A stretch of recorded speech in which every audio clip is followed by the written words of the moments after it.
नमस्कार. मी दिनेश कांजी. आपण बघताय न्यूज डंका. मोदी सरकारच्या अकाउंटेबिलिटीवर वारंवार प्रश्न उपस्थित करणारा अभिजित दिपके स्वतःच्या जुन्या भानगडी झाकताना दिसतोय. त्याने त्याच्या एक्स अकाउंटची बऱ्यापैकी साफसफाई केलेली आहे. कधी काळी या अकाउंटचं जे नाव होतं ते आम आदमी पार्टीशी संबंधित आहे हे स्पष्ट होत होतं. त्यामुळे त्याने आधी ते नाव बदललं आणि त्याच्यानंतर या अकाउंट मधल्या शेकडो पोस्ट त्याने अक्षरशः डिलीट करून टाकल्या. हे सगळं संशयास्पद आहे. नागरिकांच्या मनामध्ये संशय निर्माण करणारं आहे. दिपकेने हे केलं त्याचं कारण आहे.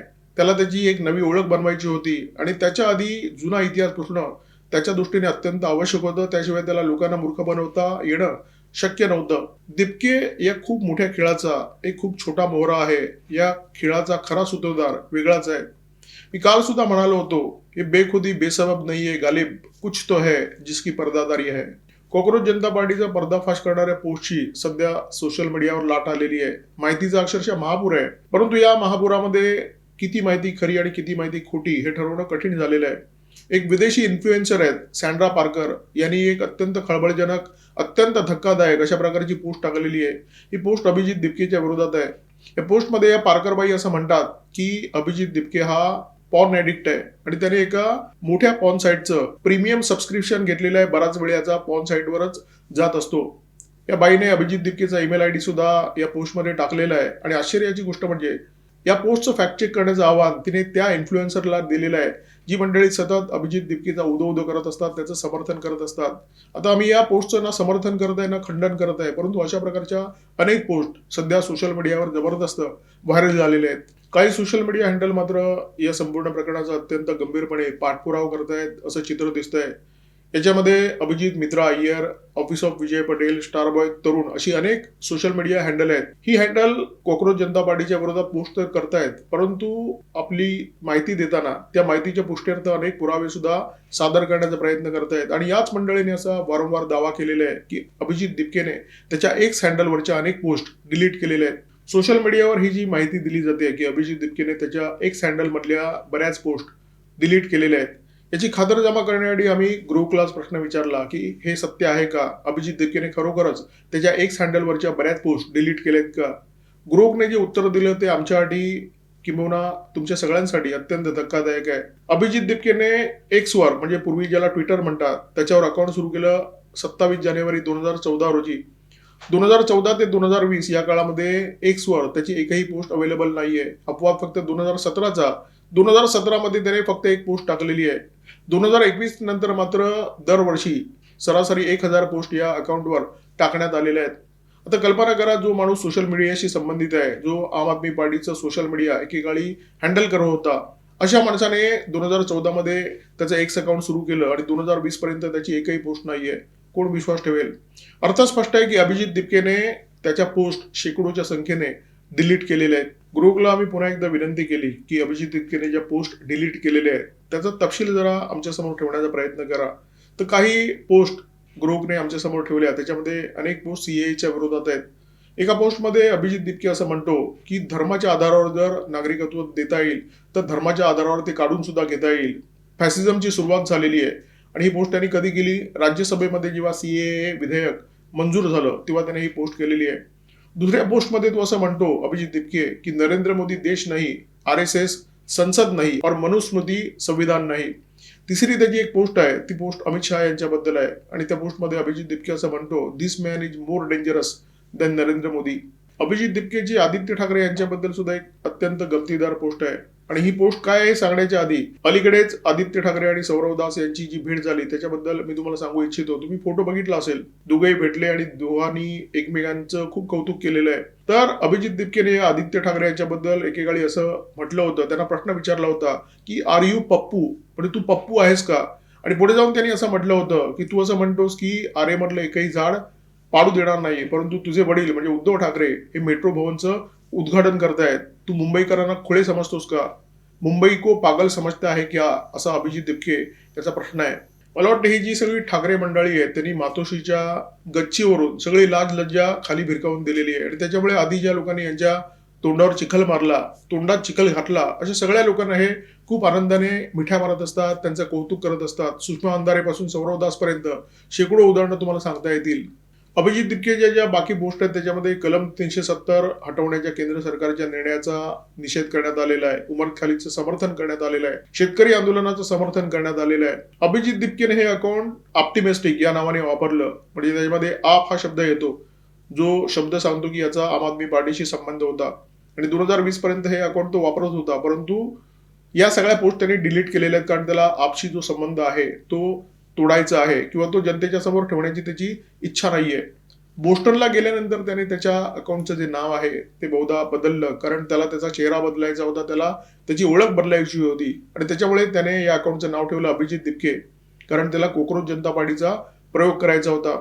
सगळी स्क्रिप्ट तयार होती, केजरीवाल आणि कंपनीची सगळी तयारी पूर्ण झाली होती. ते फक्त एका ठिणगीच्या शोधात होते, वाट बघत होते की एखादी ठिणगी पडेल आणि आम्ही एखादी मुवमेंट सुरू करू. बाकी सगळा जो माल मसाला आहे तो तयार झाला होता आणि अभिजित दिपकेने त्या आंदोलनाचं नेतृत्व करावं हे सुद्धा ठरलेलं होतं.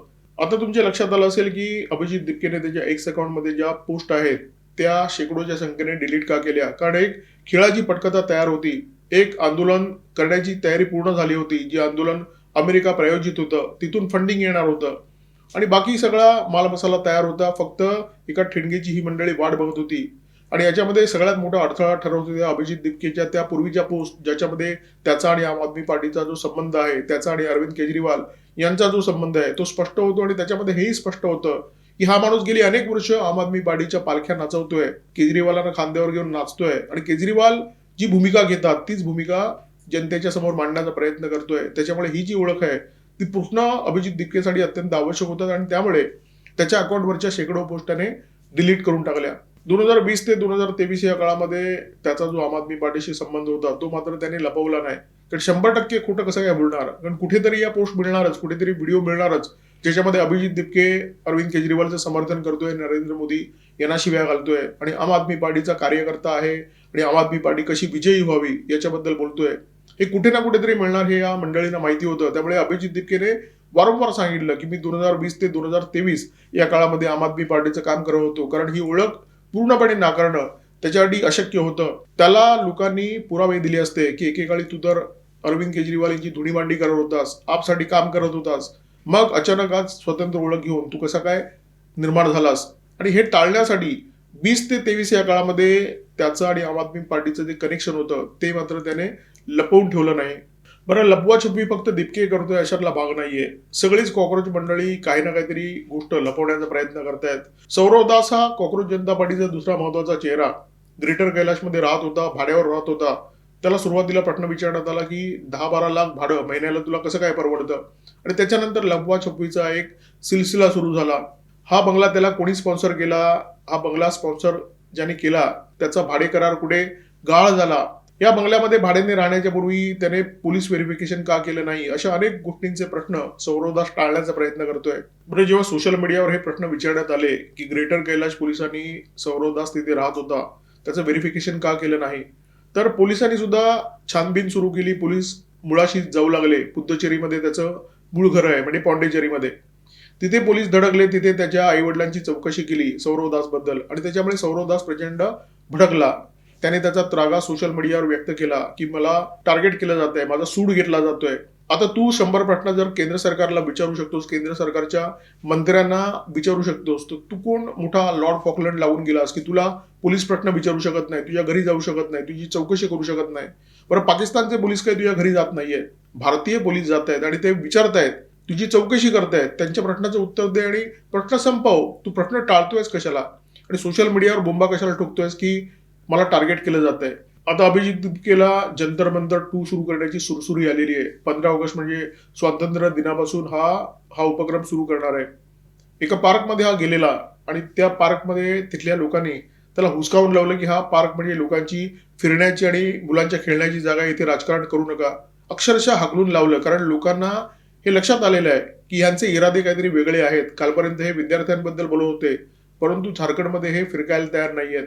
लोकांच्या लक्षात आलेलं आहे आणि त्याच्यामुळे लोक आता यांना प्रश्न विचारू लागलेले आहेत. काही लोकांनी तर दंबाजी केलेली आहे.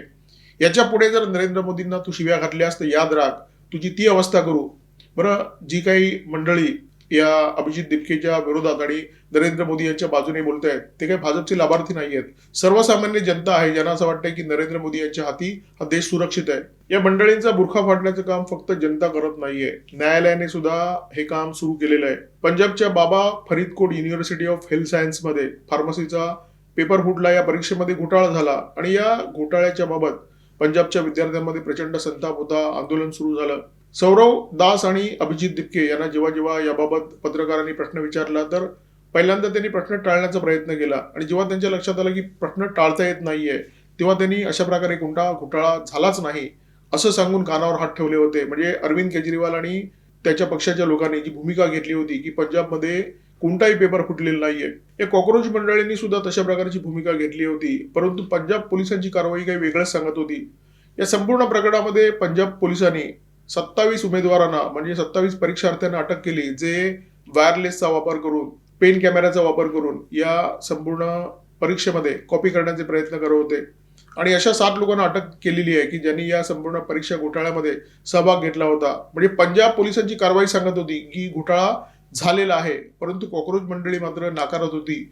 अरविंद केजरीवाल यांची नेते मंडळी नाकारत होती की कोणताही घोटाळा झालेला नाहीये. प्रकरण गेलं पंजाब उच्च न्यायालयामध्ये.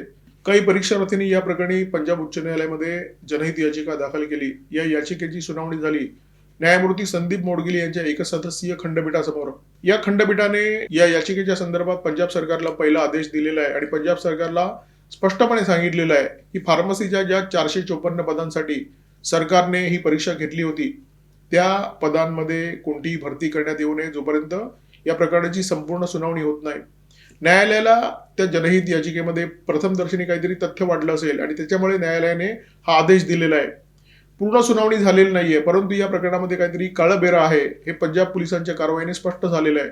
नाही तर इतक्या लोकांना अटक झालीच नसती. आता कॉक्रोच जनता पार्टीचे जे चेहरे आहेत, अभिजित दिपके, सौरव दास वगैरे वगैरे, आशुतोष रांका, ही सगळी मंडळी या प्रकरणाबद्दल एकतर बोलत नव्हती आणि जर बोलली तर कानावर हात ठेवत होती. कारण त्यांना माहिती होतं जर त्यांनी हे मान्य केलं की पंजाबमध्ये परीक्षेमध्ये काहीतरी घोटाळा झालेला आहे तर त्यांना भगवंत सिंह मान यांच्या सरकारच्या समोर आंदोलन करावं लागलं असतं आणि त्याच्यामुळे आम आदमी पार्टी अडचणीत आली असती. त्यामुळे मालकांना कसं काय अडचणीत आणायचं असा प्रश्न अभिजित दिपकेला पडला असावा आणि त्यामुळे त्याने हा प्रश्न कायम टाळण्याचा प्रयत्न केला.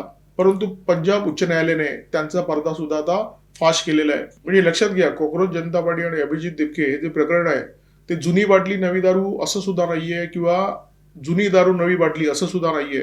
बाटली सुद्धा तीच आहे, दारू सुद्धा तीच आहे, फक्त बूच बदलण्याचं काम केलेलं आहे.